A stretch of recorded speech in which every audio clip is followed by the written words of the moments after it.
A lot of politicians, lobbyists, and big shots from New York State were down in Puerto Rico on the beach last weekend. I hear Dr. Bob was with them. Next on AM 1480 WLEA, the Newsmaker Show. Here's Brian O'Neill. How was the beach in Puerto Rico? I think I'll head down there this weekend, Brian, and...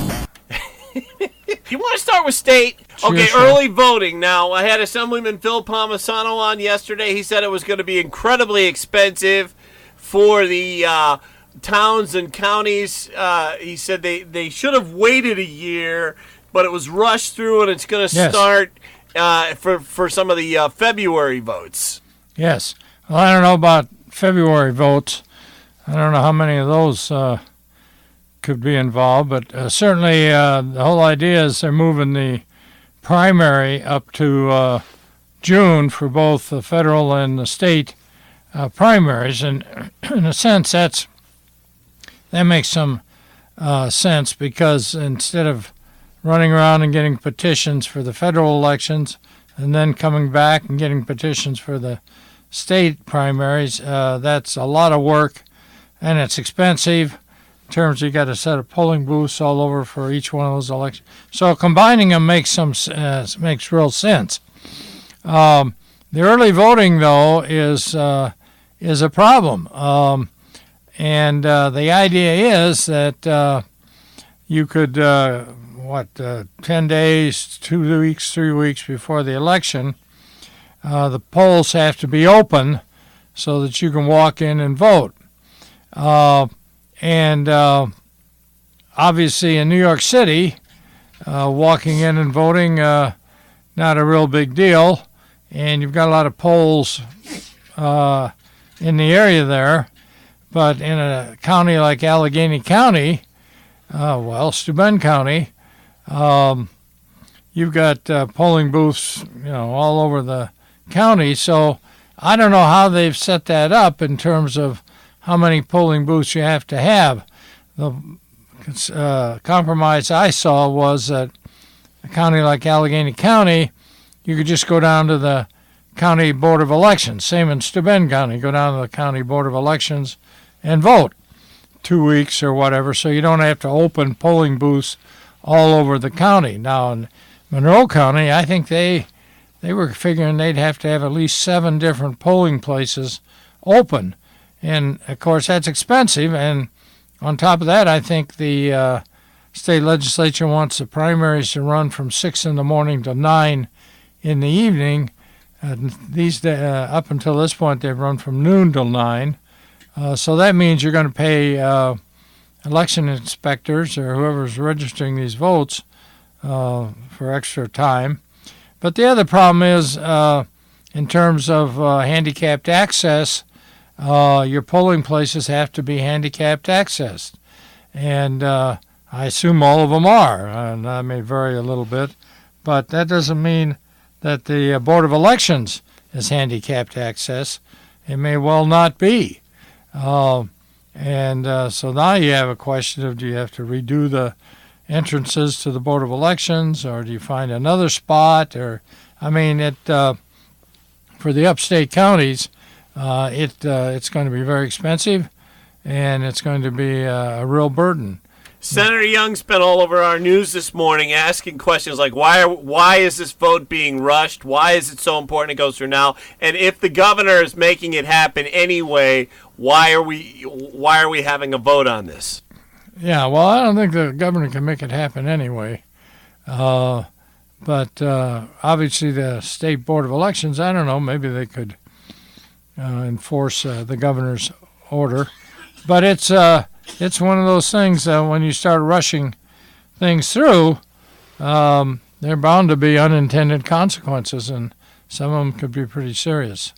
I think one of the other things here in this, pushing this election law through, is the no-excuse absentee balloting, so that you can vote absentee just, I guess, any time. You don't need to have an excuse. And I'm not saying they're going to allow this in New York State, but in a number of states, California, interest groups go out, unions, NRA, whatever it happens to be, and simply collect absentee ballots. And then they take them down to the Board of Elections and turn them in. So you could have them walking in with 15, 20, 30 absentee. Here they are, buddy. Count them. I certainly hope we're not going down that route, but the no excuse absentee ballot begins to get pretty close to that. So there's some problems in it. There, again, like with anything else, there are some pluses. Now, I don't know what they're doing with unity voting. Unity voting. Yeah, the idea that you can take the votes on the conservative line and add them to the votes on the Republican line. Let's say you have a candidate running on the Republican line, and also on the conservative line, he or she then can add those votes up for their total, which, of course, has been the case in New York State for years. And New York State, I think, is one of maybe 5 states in the union that allows that. The Democrats, of course, they got the Working Families Party running around out there, causing them a problem there.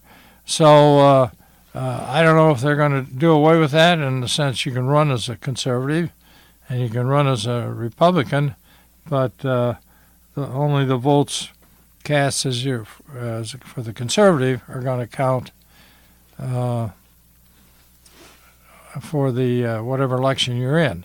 You can't add them up.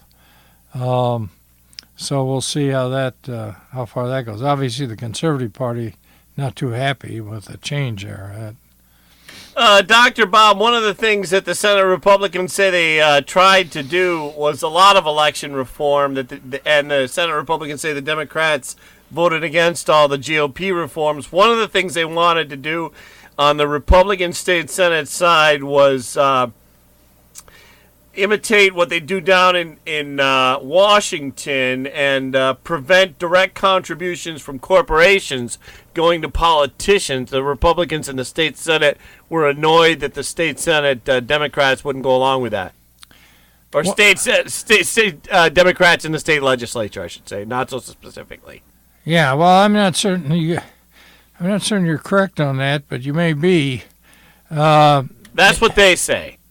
All right. Well, I think. Are you talking about the LLCs, or you're talking about because up to this point in New York State, LLCs, corporations, companies, and unions is what it says. Liability corporations didn't have the cap on how much they could spend and contribute in an election, and that basically has helped the Republicans over the years because you get these landlords and such in New York City pouring money into the Republican coffers. And the argument was we put a cap on that just like we do for regular contributions in the campaigns. Now, again, I may have that backwards, but I certainly don't have the issue backwards. That there was an attempt to limit that, and I don't know whether this law does that or not. So, okay, moving on to national. A lot of tension between yes. House Speaker Pelosi and President Donald Trump. Yes. Well, this is getting pretty silly, frankly. But I do think the personal animosity there is the problem that's holding a lot of this up. And I think Pelosi just dislikes Trump so badly that it is clouding her ability to be flexible, which she seems to be missing pretty directly here. But obviously Trump is firing back. So now we're having a big argument over whether Trump can give the State of the Union address and whether Nancy Pelosi can take a plane on her little junket overseas. Right. And I mean, this is so. And then you got 800,000 workers out of a job. So I don't know where all this is going to go. I believe, if I'm not mistaken, I know Thomas Jefferson did not give his State of the Union address. Jefferson had a lisp, and so I think he just presented it in writing. And I think Woodrow Wilson was the first one who actually stepped before Congress and presented it in oral form. So it's there have been different ways of dealing with the old State of the Union address. But again, this is all so petty that it's. I think people find it pretty disgusting. Now, I do think what's interesting is, of course, Thursday morning, our congressman appeared on the Morning Joe show. Congressman Tom Reed. Yes, and his co-chair of the Problem Solvers Caucus. And apparently, the Problem Solvers Caucus had lunch with President Trump on Wednesday. And, of course, Trump had invited Democrats and Republicans to come up to the White House, and the news indicated the Democrats never came, but obviously some Democrats did. And I think what's interesting is this whole thing may find the Problem Solvers Caucus in a pretty important position here to leverage some sort of solution to this problem. Reed and Gottheimer seem to be moving ahead, moving forward in this situation, do you think? Yeah, and I think the possibility here is that this is going to be a real slap in the face to Pelosi, because I think people are, a lot of Democrats, including Steny Hoyer, who's I think he's the majority leader in the House now. He's from Maryland, and obviously he's getting a lot of heat from that district. Now, Nancy Pelosi's from Northern California, and there aren't a whole heck of a lot of federal workers out there that are directly affected by this. So, obviously, Hoyer feels, I think, quite a bit more pressure. So there's plenty of room for compromise here, and it's quite possible that you'll find a situation where some of the Democrats break away from Pelosi and along with the Republicans and come up with some sort of proposal. Tom Reed suggested yesterday morning looking at DACA and that sort of thing again.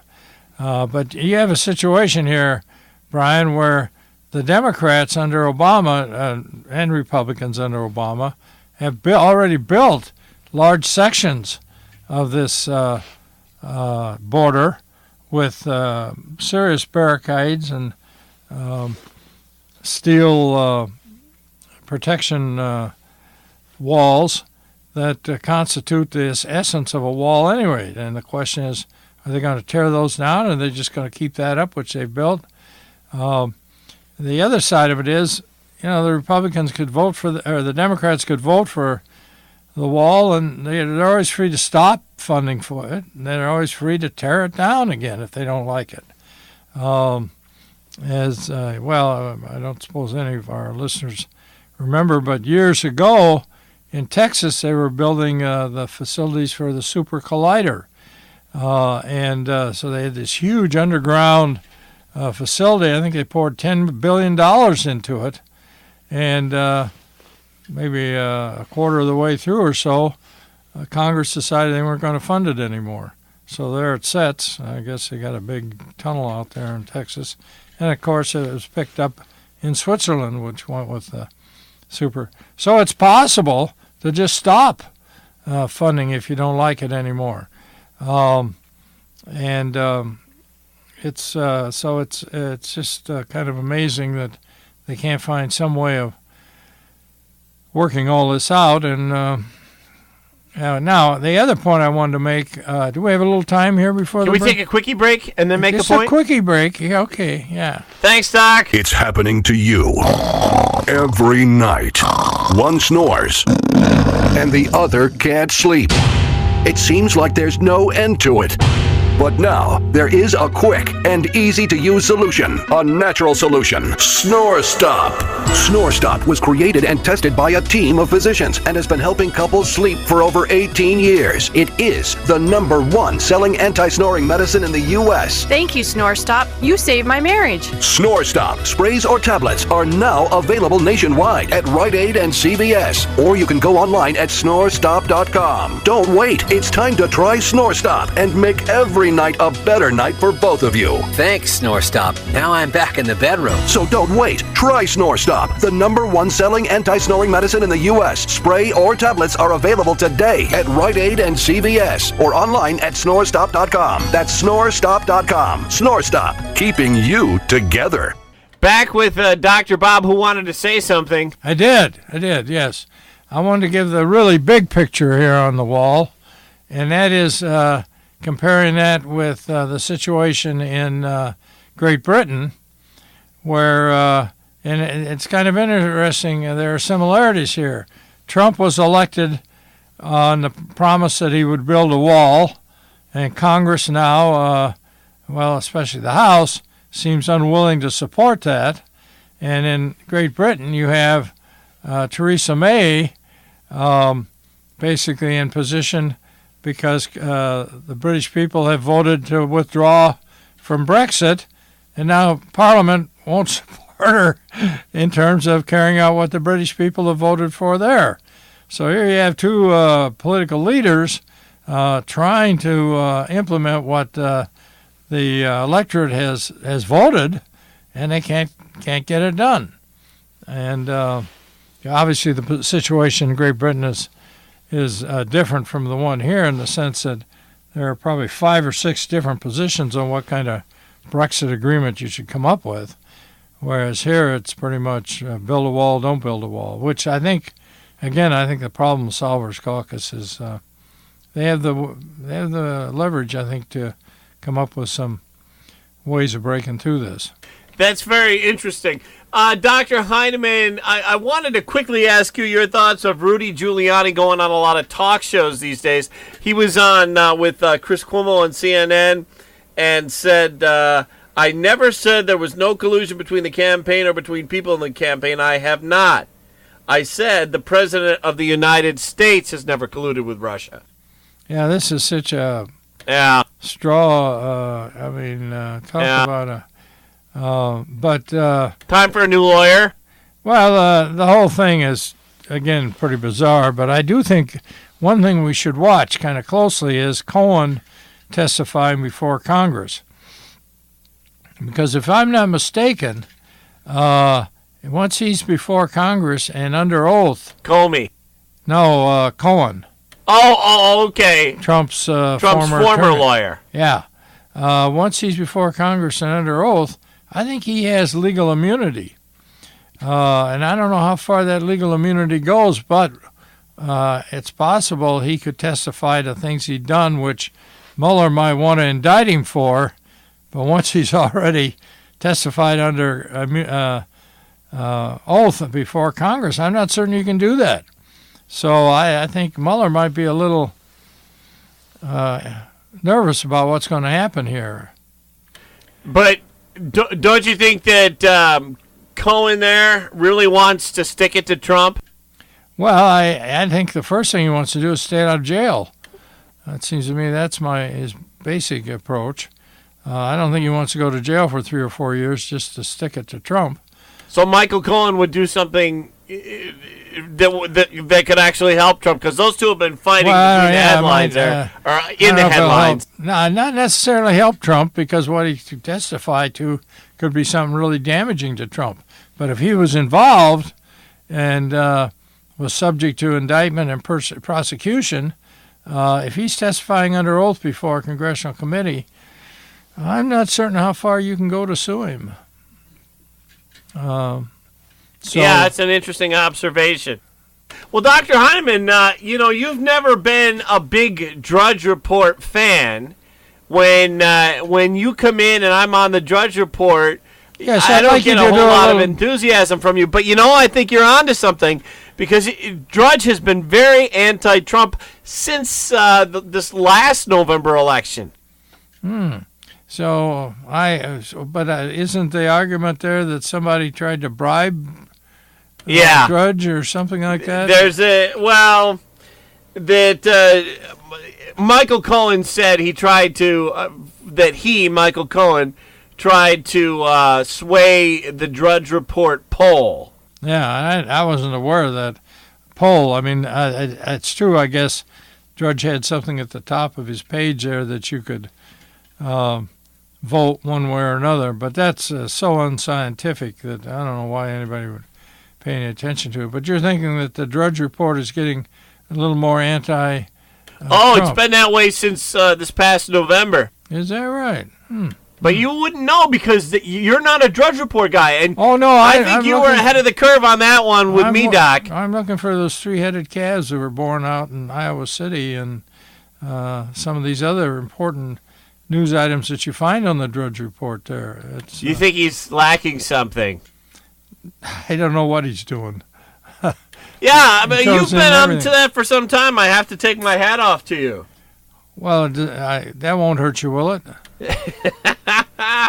All righty, Dr. Bob.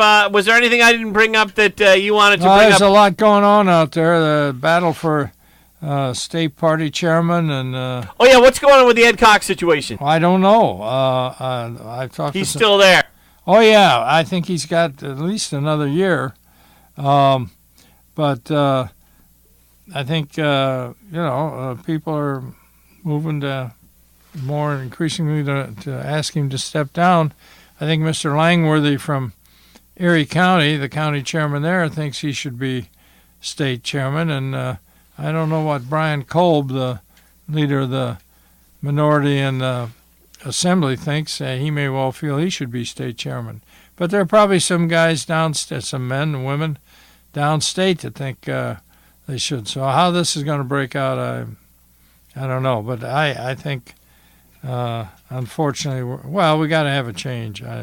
Okay, now with State Senator John Flanagan in alcohol rehab at the moment, does that give Senator Young another chance to do a comeback and get that Senate minority leader job? I don't know. We'll just have to. Apparently, they're going to wait till he gets out of rehab to have another caucus of the Republicans in the state Senate. And where that goes, I have no idea. So.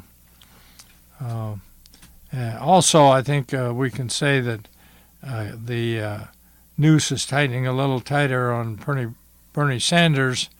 This whole hashtag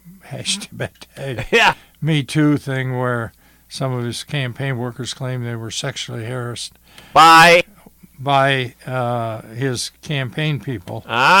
And that's getting more and more attention, and Sanders is having a real time trying to offset that. And then you got Gillibrand running, and that gender harassment is a big part of it. And I meant to ask you, Congresswoman Alexandria Ocasio-Cortez. Yeah, what about? Some recent poll showed that her numbers in one poll were equal to Trump's. Yeah, that's meaningless.